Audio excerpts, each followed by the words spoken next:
સર્વે આત્માને નમસ્તે. હવે આજે આપણે મારા વાલા પરમપિતા પરમાત્મા માટેનું આધ્યાત્મિક જ્ઞાન આપણે જીવનમાં ઉતારી. હું ઘણા માણસોને કહું છું કે ભાઈઓ આધ્યાત્મિક જ્ઞાનને જીવનમાં ઉતારો, પણ મારા વાલાને ભાગે જ કોકને જ રસે, બાકી કોઈને રસ જ નથી.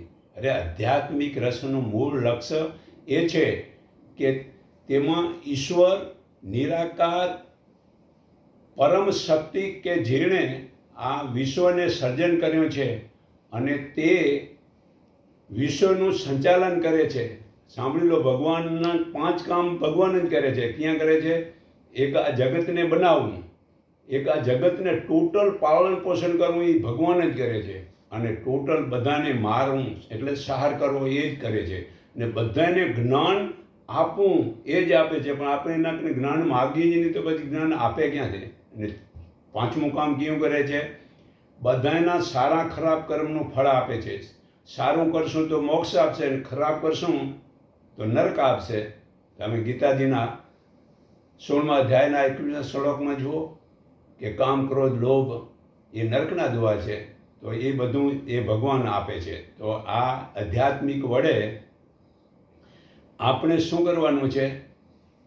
આપણે ભગવાનમાં શ્રદ્ધા રાખી અને આપણી નાભીના ઊંડાણમાં ઉતરી જવાનું છે. આ મન ત્યાં સૂક્ષ્મ શરીર, આપણું આ મને ત્યાં જશે એટલે સૂક્ષ્મ શરીર થઈ જશે ને એ આત્મા બની જશે. તે આધ્યાત્મિકતા વધે છે. તેથી લોકો વધુ એકદમ આમ પ્રેમાળ, એકદમ આમ પ્રમાણ, એકદમ એનામાં ઉદારતા, એકદમ આમ ધીરજવાન, મિલનસાર, મૈત્રીપૂર્ણ, એકદમ આમ લાગણીવાળા અને એકદમ આમ સારા વિચાર, જેને કહેવાય સકારાત્મક ભાવનાવાળા બને છે.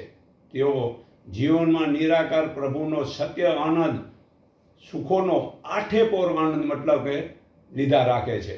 અને તેવા લોકો બધાની સાથે બધાનું કેમ કલ્યાણ થાય એવી પ્રવૃત્તિઓ કરે છે. તંદુરસ્તી સુધારવા અને સુખ મટાડવા સહાયરૂપ બને છે એવા લોકો. તો શા માટે આધ્યાત્મિક આવું શક્તિશાળી બને છે? શા માટે લોકો ઇન્દ્રિયોનો તે વખતે ઉપયોગ કરતા નથી? કારણ કે નિરાકાર ભગવાન પોતે ઇન્દ્રિયો વિનાના છે. મારો વાલો કાન વિનાનો છે, બધાનું એ સાંભળે છે. આંખ વિનાનું છે, બધાને જુએ છે. એ હાથ પગ નથી ને બધું એ જ મારો વાલો બનાવે છે. તો એ નિરાકારને આપણે ઓળખતા નથી, તે નિરાકારને જોઈ શકતા નથી, તે નિરાકારને ની અંદર કોઈ એવી વાસ નથી, એ નિરાકારનો કોઈ ભૌતિક જેવો સ્વાદ નથી, નિરાકારને આમ છબી શકાય એમ નથી, એમ સપ્રક્ષનો અનુભવ કરી શકાય એમ નથી. તો આધ્યાત્મિક પ્રવૃત્તિઓ વડે જાગૃત કરી શકાય છે અને તે નિરાકાર વડે જ મોક્ષ પણ પ્રાપ્ત કરી શકાય છે. જો ગીતા 18:62 પુરાવો છે, હે અર્જુન, તે પરમેશ્વરને શરણે જા, તેના વડે તને સનાતન મોક્ષ પ્રાપ્ત થશે. તો આપણા ઋષિમુનિઓ વર્ષો સુધી સારો યોગ અને સાધના અને તપ કરતા હતા. તેથી તેઓ કર્મોને પણ ફેરવી શકતા હતા અને પાપથી પણ છૂટી શકતા હતા. પણ એ ગીતામાં પુરાવો છે. 4થા અધ્યાયનું 36મા શ્લોકમાં વાંચો, હે અર્જુન, તું બધા પાપીઓ કરતાં વધારે પાપી હઈશ તો પણ જ્ઞાન વડે સર્વ પાપને તું તરી જઈશ. તો કર્મોને ફેરવી શકાય છે, કર્મોમાં ફેરફાર થાય છે. આજે પણ જે કર્મ કરીએ છીએ તે બધા જ કર્મો ભોગવવા પડે છે અને નથી પણ ભોગવવા પડતા, અને તેને પણ ફેરફાર થાય છે. તે આધ્યાત્મિક પુરુષાર્થ અને પ્રાયશ્ચિતથી ભગવાન મહાવીરે પણ કર્મ જે અન્યને પણ મુશ્કેલી કે અપ્રાપ્ત છે તેમને કહ્યું છે કે ઉત્કર્ષ, અપકર્ષ અને ઉદરણીય અને સકર્મણીય કર્મને બદલી શકાય છે. બીજી રીતે સમજો તો ભાગ્ય રેખા કે કર્મ રેખા બદલી શકાય છે. જો ક્રોધ ઓછો કરવો હોય તો બીજાને ક્ષમા કરવાની ભાવના રાખો તો ક્રોધ ઓછો થાય છે. અભિમાનનો જે વધારે છે તેને નર્મતાથી ઓછો કરી શકાય છે. માયાની મમતાને સંસ્કારોથી ઓછા કરી શકાય છે. લોભને ઓછો કરવા માટે સંતોષથી ઓછો થઈ શકે છે. શુભ કર્મો કરીને આળસ ઓછું કરી શકાય છે. પણ જે ખૂબ જ આસક્તિથી કરેલા કર્મોને તો ભોગવવા જ પડે છે. પણ આધ્યાત્મિક કર્મોને કર્મયોગનો અભ્યાસ કરી, જ્ઞાન યોગની સાધના કરી, ધ્યાન યોગમાં અરૂઢ થવાથી મુક્તિ પ્રાપ્ત થાય છે.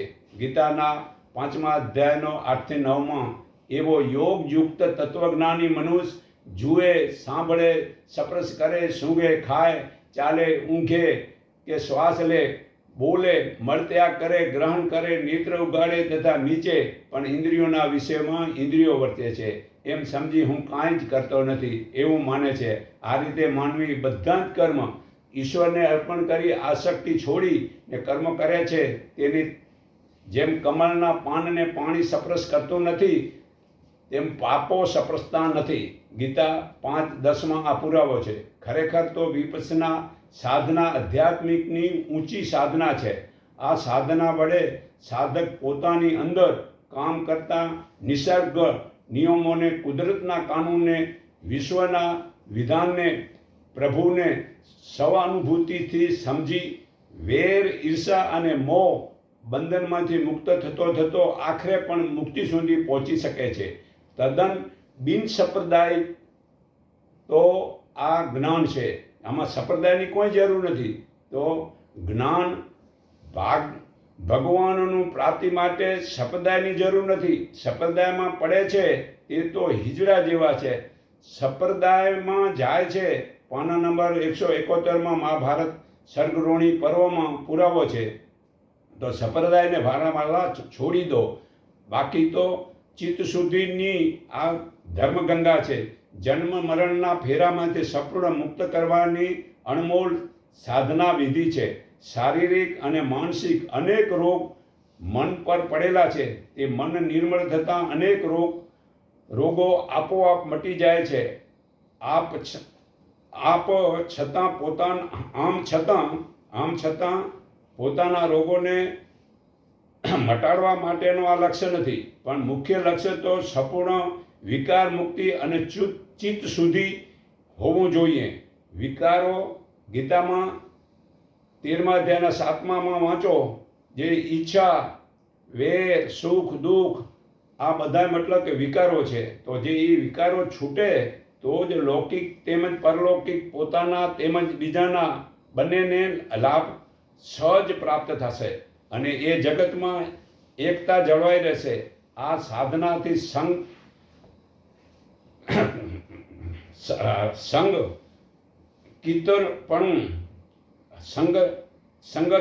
થશે સારી. પણ આ સાધનામાં પૂજા પાઠ, ધૂપ, દીપ, માળા, જપ, ભજન, કીર્તન, વ્રત, ઉપાસના, કર્મકાંડનો અભ્યાસ કરવાનો નથી. આવું મિશ્રણ કરવાથી નુકસાન થાય છે. વિપસ્સના સાધના બિનસંપ્રદાય છે. સત્ય નિરાકારને જાણવાની આ સંપ્રદાય સાથેનો નાતો છોડી દો. દેવોને જુઓ, છોડી દેવાનો છે. અને દર્શન એટલે કે ભગવાનને જોવા, તેનું જ્ઞાન મેળવવું થાય છે. તેવા આપણે ખોટી રીતે દર્શનમાં જ્યાં ત્યાં મતલબ રખડીએ છીએ. અને અજ્ઞાની લોકો આ દર્શન માટે, જળમૂર્તિ માટે સમય બગાડે છે. આધ્યાત્મિક આભામંડળમાં ફેરફાર થાય છે. આધ્યાત્મિકથી આભામંડળ રંગોમાં પણ ફેરફાર થાય છે. આધ્યાત્મિકથી પ્રાણીઓ છોડવામાં, ખનિજોમાં, બીજી શક્તિઓ આવે છે.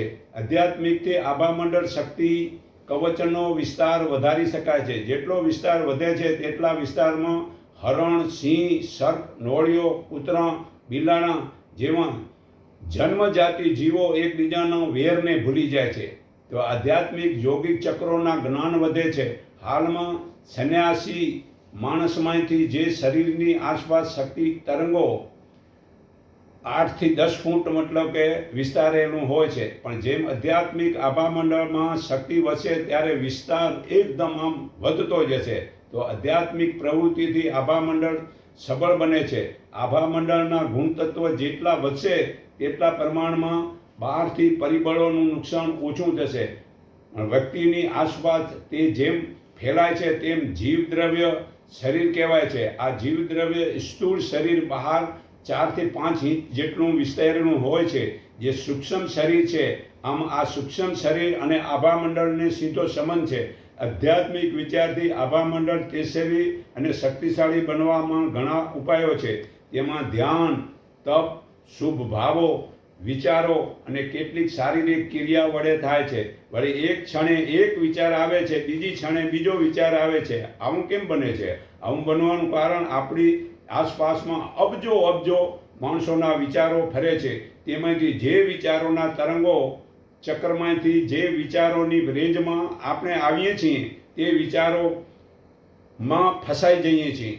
દરેક માણસના વિચારો જુદા જુદા હોય છે. તે આધ્યાત્મિક આભામંડળ બહાર વિચારોને રોકી શકશે. જો આધ્યાત્મિક આભામંડળ શક્તિ નથી તો તે રોકી નહીં શકે. તો ખોરાકની ખાસ જરૂરી છે. આજે ખોરાક સારો હોટલોમાં ખાઓ, એ કેવા માણસના હાથનો બનાવેલો હોય તો તમારામાં એ સ્વચ્છ શક્તિ તો એ પ્રમાણે આવશે. બીજી વ્યાયામ, કસરત, કામ કરવાની મતલબ જરૂરી છે.